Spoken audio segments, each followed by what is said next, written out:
Imaginemos por un momento un escenario complicado. Un desastre natural, un evento así inesperado, y de golpe, ¡pum!, las comunicaciones modernas se silencian. Sí, Adiós señal celular, adiós internet, adiós incluso a las radios comerciales que escuchamos siempre. todo caído. Exacto. En esos momentos, poder pasar un mensaje, comunicarse, se vuelve absolutamente crítico, ¿no? Vital. Pues bien, hoy vamos a explorar a fondo un mundo fascinante que a menudo opera como bajo el radar, pero que brilla justamente en esas situaciones. La radioafición. Ujú. Vamos a ver que es mucho más que un simple pasatiempo técnico. Es una capacidad de comunicación súper resiliente, una red humana global y, crucialmente, un recurso vital en emergencias, especialmente aquí, en América Latina. Exacto. Y para esta exploración tenemos, la verdad, una base de información muy rica, muy variada. ¿Qué tenemos sobre la mesa? Pues mira, contamos con documentos que detallan redes de emergencia específicas, activas, aquí en Latinoamérica. Tenemos guías técnicas sobre el equipo necesario, desde lo básico, digamos, hasta lo más avanzado. También artículos que analizan el rol indispensable de los radioaficionados voluntarios, normativas oficiales, por ejemplo, el reglamento del servicio en Uruguay. Ah, interesante. Testimonios directos que nos dan una perspectiva más humana, ¿no? Y hasta ahí los de discusión en foros que revelan los debates y los desafíos actuales dentro de esta comunidad. O sea, hay de todo un poco. Buenísimo. Entonces, nuestra misión hoy es desglosar todo esto.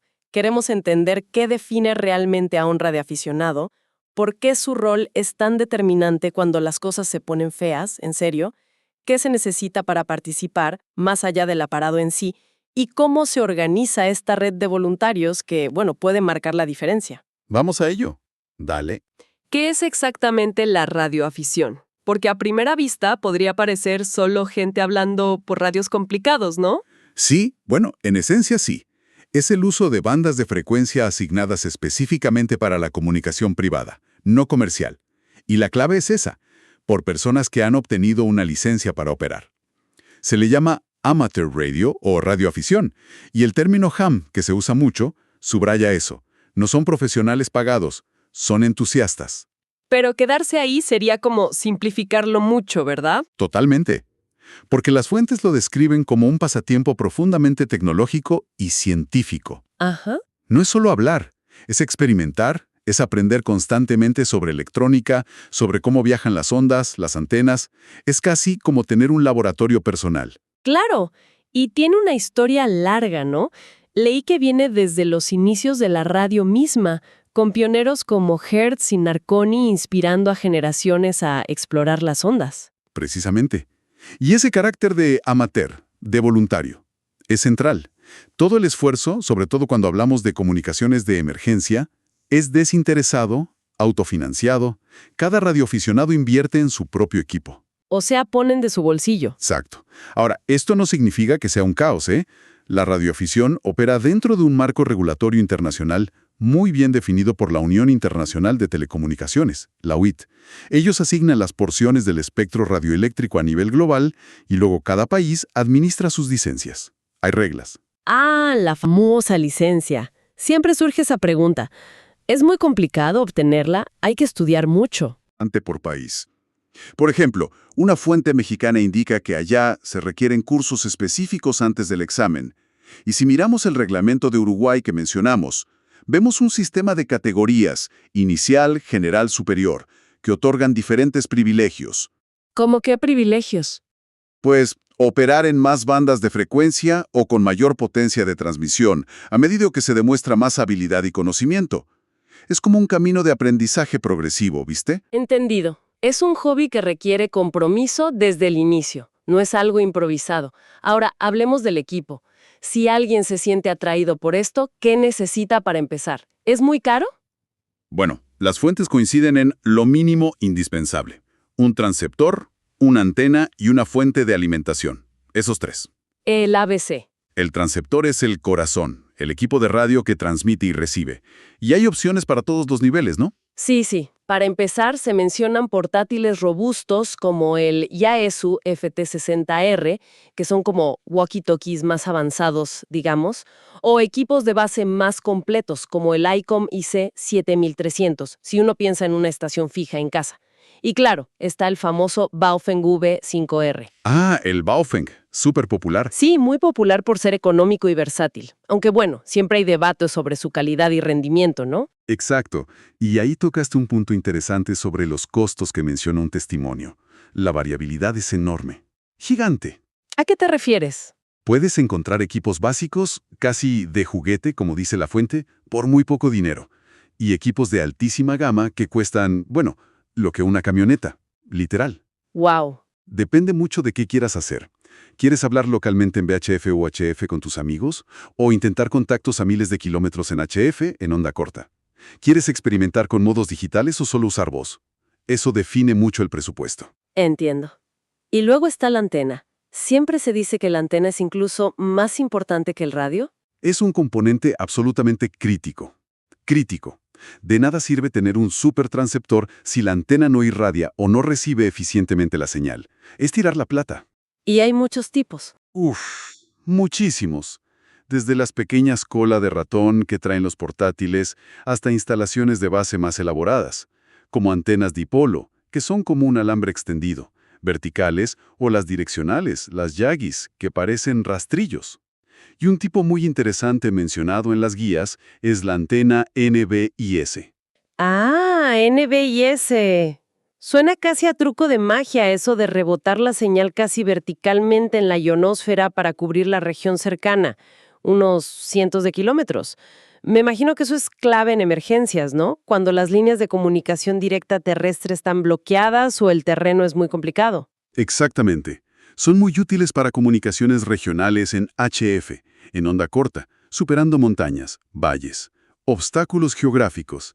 Y de hecho, parte del espíritu de la radioafición es justamente experimentar con antenas. Construirlas uno mismo. Claro, incluso diseñarlas y construirlas. No es raro encontrar radioaficionados que son verdaderos expertos en antenas caseras. Es parte del encanto del desafío técnico. Fascinante. Y finalmente, la fuente de alimentación. Parece obvio, pero en emergencias, ¿cómo se asegura uno de tener energía si se corta la luz? Es un punto crucial, sí. La red eléctrica es lo primero que suele fallar en un desastre. Por eso, las baterías son la opción preferida, especialmente las de ciclo profundo, que aguantan mejor las descargas. ¿Y qué más? La energía solar es otra alternativa cada vez más viable, con paneles portátiles, y para despliegues más largos o estaciones fijas, bueno, un generador puede ser necesario. También es importante una fuente de buena calidad que entregue corriente estable y con buen filtrado, para evitar ruido indeseado en las comunicaciones. Y no olvidemos el cable coaxial que conecta el radio y la antena. Uno de mala calidad puede arruinar la mejor instalación. Los detalles importan. Entiendo. Además de lo básico, ¿qué otros accesorios son comunes o útiles? ¿Algo más que se necesite?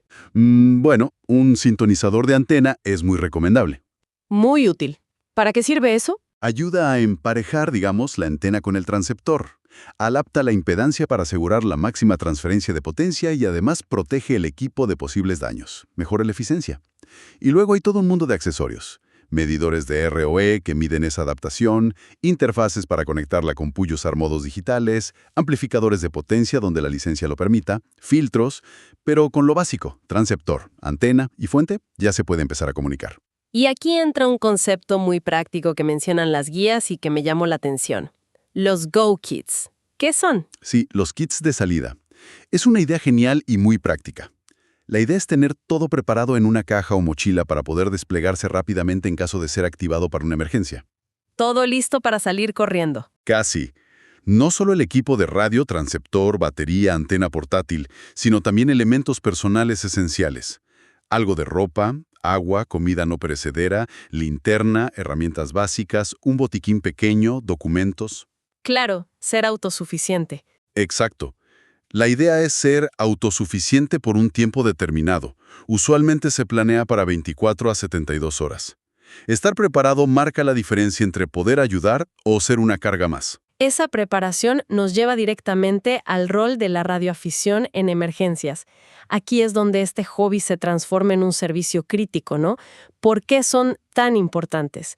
La razón fundamental, y esto lo subrayan todas las fuentes, es su independencia de la infraestructura tradicional. Es la clave. Totalmente. Cuando caen las redes celulares, cuando se corta la fibra óptica, cuando se va la luz, los radioaficionados pueden seguir comunicándose.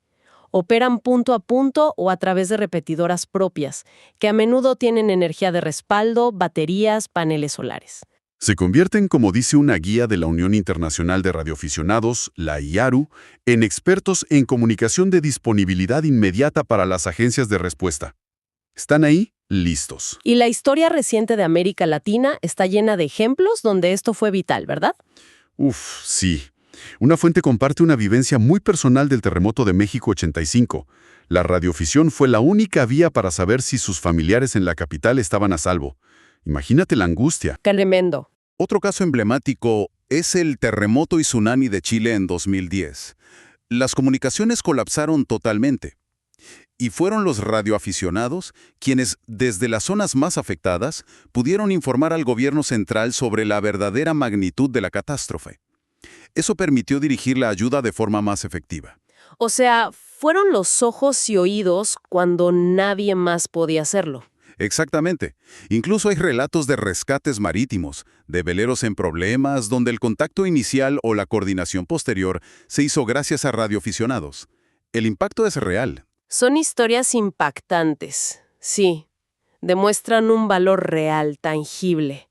¿Y qué tipo de tareas concretas realizan en una emergencia? ¿Qué hacen específicamente? Sus funciones son variadas y se adaptan a la necesidad del momento. Pueden establecer y operar estaciones de comunicación en lugares clave, refugios, hospitales, centros de operaciones de emergencia, los COE. Un rol muy importante, a veces poco visible pero crucial, es facilitar la comunicación entre diferentes agencias. ¿Cómo es eso? Pasa que a veces la policía, los bomberos, la gente de salud, defensa civil, usan sistemas de radio distintos, incompatibles entre sí. Los radioaficionados pueden actuar como un puente, pasando mensajes de un sistema a otro. Interoperabilidad le dicen. ¡Ah, qué importante! Y por supuesto transmiten información vital. Reportes de daños desde zonas aisladas, listas de necesidades, medicamentos, alimentos, agua y algo muy humano y súper valioso. Mensajes de salud y bienestar. Mensajes personales. Sí, para conectar a personas evacuadas o afectadas con sus familiares fuera de la zona de desastre. Imagínate la tranquilidad que puede dar un simple «estoy bien» transmitido por un radioaficionado cuando no hay otra forma de comunicarse. Uf, sí, me imagino. Pero, y esto es algo que se repite mucho en las fuentes que vimos, no es solo tener el equipo y la licencia. No, la preparación va mucho más allá. Absolutamente. Aquí es donde entra esa diferencia clave entre el hobby y el compromiso del que hablábamos. Para ser realmente efectivo en emergencias, se necesita entrenamiento constante. ¿Entrenamiento en qué? En procedimientos operativos estandarizados, participar en simulacros regulares, conocer los planes de emergencia locales, y algo que la guía de IARU enfatiza muchísimo es la actitud. ¿Actitud? Sí, actitud profesional. Se espera disciplina, capacidad de trabajar bajo presión, seguir instrucciones y operar dentro de una estructura de mando. No basta con saber hablar por radio, hay que saber comportarse en una operación de emergencia. Y esa estructura, esa organización, a menudo la proveen las organizaciones voluntarias, ¿verdad? Los radioclubes, las redes de emergencia. Correcto. Las fuentes mencionan la existencia de redes nacionales de emergencia, RNE, en varios países latinoamericanos. También se hace referencia a modelos como ARES o RACES en Estados Unidos, que sirven como ejemplo de cómo se pueden organizar estos grupos. Y los radioclubes locales son pilares fundamentales. Son centros de capacitación, a veces administran los exámenes de licencia, coordinan actividades, mantienen repetidoras y, muy importante, suelen ser el primer punto de contacto para las agencias locales de manejo de emergencias. Son la base. O redes de emergencia que operan regularmente en América Latina. ¿Qué nos dice esa lista sobre la organización real en la región? ¿Están activas? Esa lista es fascinante, la verdad, porque muestra una actividad constante y organizada. No es algo que solo aparece cuando hay un desastre. Revela una red robusta y viva. ¿Por ejemplo? Por ejemplo, encontramos cadenas o redes que se activan diariamente, a horarios fijos. En países como Chile, ahí mencionan redes de Federachi y de Defensa Civil. En Colombia está la cadena HK y una red amazónica específica. Mira vos. En Perú, la cadena peruana de socorro. En Ecuador, la cadena HC. En Venezuela tienen su RNE y la Red Venezolana de Radioaficionados, también con actividad diaria. Y operan principalmente en bandas de HF, como los 7 MHz 40 metros y 14 MHz 20 metros, que son ideales para cubrir distancias nacionales o incluso regionales. O sea que no es algo que se improvisa en el momento de la crisis, sino que hay una práctica continua, una rutina. Exacto. Y eso es clave para estar aceitados. Además de las redes diarias, la lista incluye boletines informativos semanales transmitidos por radioclubes importantes como el de Argentina o el de Uruguay. Esto demuestra una coordinación y un flujo de información regular que mantiene a la comunidad conectada y preparada. No es solo para emergencias, es una actividad viva, una comunidad activa. Entiendo. Y más allá de estas redes específicas con nombre y apellido, ¿existen frecuencias generales que se usen comúnmente como puntos de encuentro en el aire? Sí. Hay frecuencias de llamada simplex reconocidas internacionalmente. En VHF, por ejemplo, 146.520 MHz es muy común para iniciar un contacto. En UHF, 446.000 MHz. Son como puntos de encuentro generales. Y claro, están las frecuencias de socorro aeronáutica, 121.5 MHz, y marítima, el canal 16 de VHF marino, 156.800 MHz. Estas no son bandas de radioaficionados, ojo, pero es útil saber que existen porque ahí se manejan emergencias específicas de esos ámbitos. Y mencionaban también servicios como la radio meteorológica NOAA en Estados Unidos. Sí, como ejemplo del tipo de información útil que se puede monitorear por radio, como alertas de tiempo severo. Es parte de estar informado. Vale. Y dentro de una emergencia, cuando una de estas redes se activa, ¿cómo funcionan? ¿Es un todos hablan a la vez? Me imagino que sería un caos. No para nada, o no debería serlo, especialmente en situaciones complejas. Las guías diferencian claramente entre redes abiertas o informales, que quizás sirven para tareas muy locales o con pocos participantes, y redes dirigidas o formales. Dirigidas. Sí, estas últimas son esenciales cuando el volumen de información es alto o la situación es crítica. Hay una figura clave, la estación control de red, la SR. Suele ser un operador experimentado que gestiona el tráfico. ¿Qué hace exactamente la SR? Da paso a las estaciones para que hablen, prioriza los mensajes urgentes sobre los rutinarios, se asegura de que la información fluya de manera ordenada y, muy importante, lleva un registro, un log, de todo lo que se comunica. Mantiene el orden y la eficiencia. Describe varios tipos según su función. Están las redes tácticas, para la coordinación inmediata en el lugar del incidente, comunicación muy directa y rápida. Luego, las redes de tráfico, que son para cursar mensajes formales, a menudo por escrito para mayor precisión, como listas de suministros o reportes detallados. ¿Qué más? Redes de recursos, para coordinar dónde se necesitan voluntarios o equipos específicos. Redes de información, para difundir boletines oficiales a todas las estaciones. Y las importantes redes de salud y bienestar, dedicadas exclusivamente a esos mensajes personales que comentábamos. Y el protocolo es clave en todas ellas, me imagino. Fundamental. Usar el alfabeto fonético estándar Alfa Bravo Charlie para deletrear cosas importantes y evitar errores. Ser breves y claros, ir al grano. Evitar jergas innecesarias, como los códigos Q o los códigos 10 en comunicaciones de voz, porque pueden confundir a personal de otras agencias que esté escuchando. Y a veces se usan distintivos tácticos. En lugar de decir tu señal de radioaficionado, dices Hospital Alfa o Puesto Comando o Móvil 1, para simplificar la comunicación en el terreno y que todos sepan quién habla y desde dónde. Todo pensado para la claridad y la eficiencia. Todo esto refuerza mucho la idea de que es bastante más que un hobby. El aspecto comunitario y voluntario es absolutamente fundamental, ¿no? Totalmente. Es en esencia un servicio a la comunidad, realizado por voluntarios que ponen su tiempo, su equipo y su conocimiento. Y las fuentes destacan mucho eso, que existe un fuerte sentido de camaradería, de propósito compartido, entre quienes participan en comunicaciones de emergencia. ¿Hay un lazo ahí? Sí, se nota. Los radioclubes, como mencionamos antes, son cruciales para fomentar esa comunidad, ofrecer entrenamiento y ser el nexo con las autoridades.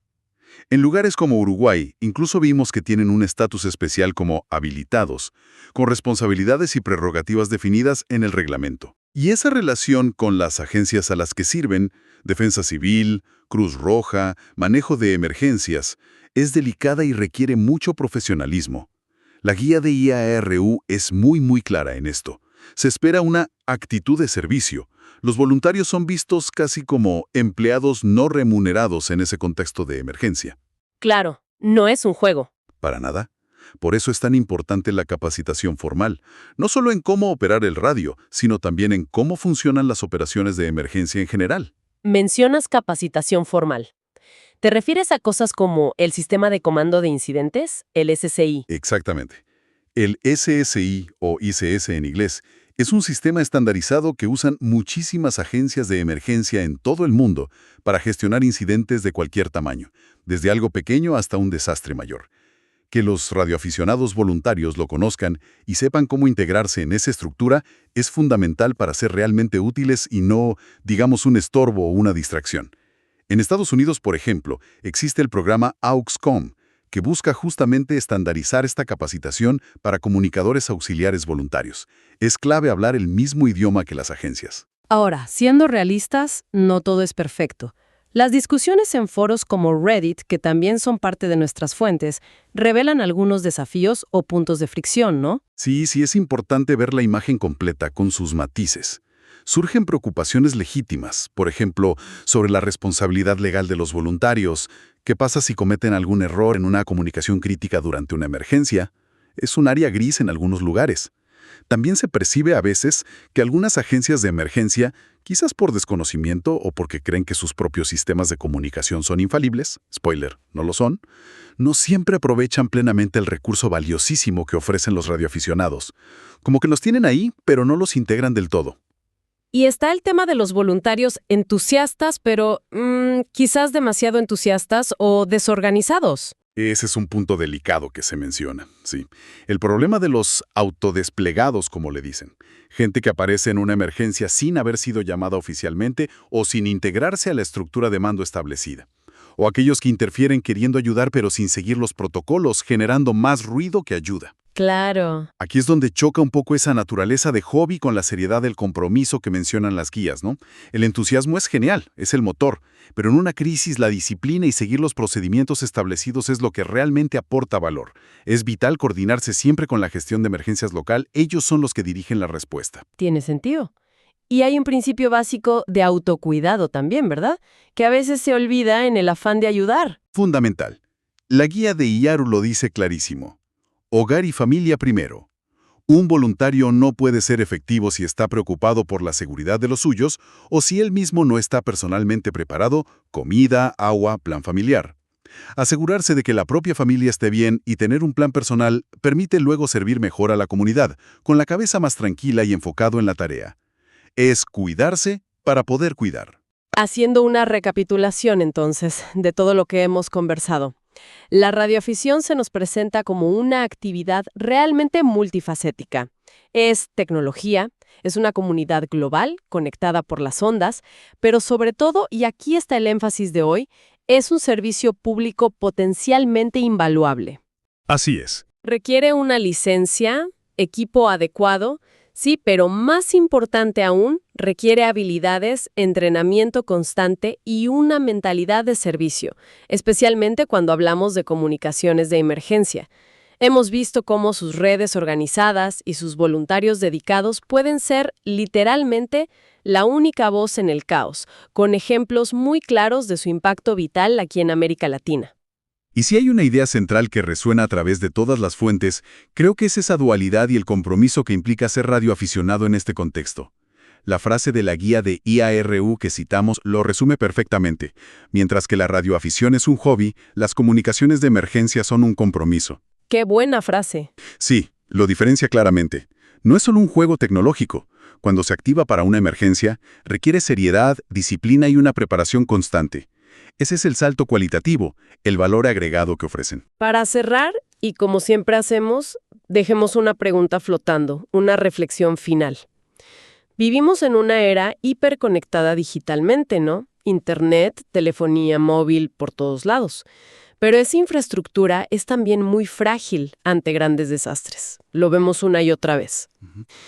En ese contexto, ¿podrían las habilidades clásicas, esa independencia, esa resiliencia inherente a la radioafición, volverse aún más estratégicas en el futuro?